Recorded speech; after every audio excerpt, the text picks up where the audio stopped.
प्रभुं प्राणनाथं विभुं विश्वनाथं जगन्नाथनाथं सदानन्दभाजं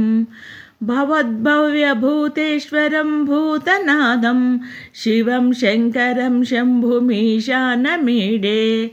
गळेरुण्डमालौ तनौ सर्पजालं महाकालकालं गणेशादिपालं जटाजूटगङ्गोत्तरं वैरिशालं शिवं शङ्करं शम्भुमीशानमीडे मुदामाकरं मण्डनं मण्डयन्तं महामण्डलं भस्मभूषाधरन्तम्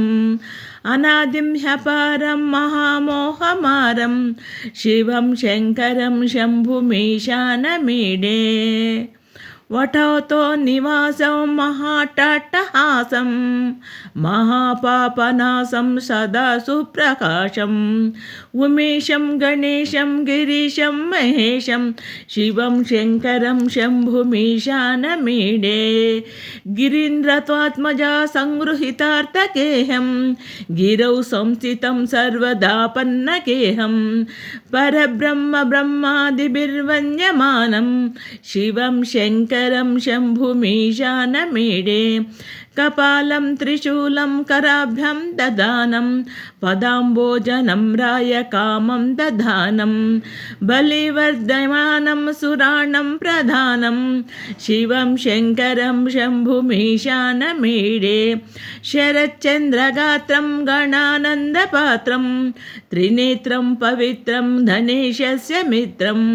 अपर्णाकलत्रं सदा सच्चरित्रं शिवं शङ्करं शम्भुमीशानमीडे हारं सर्पहारं चिताभुविहारं भवं वेदसारं सदा निर्विकारं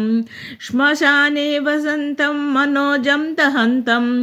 शिवं शङ्करं शम्भुमीशानमीडे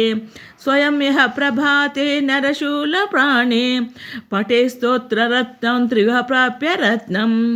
सुपुत्रं सुधान्यं सुमित्रं कळत्रं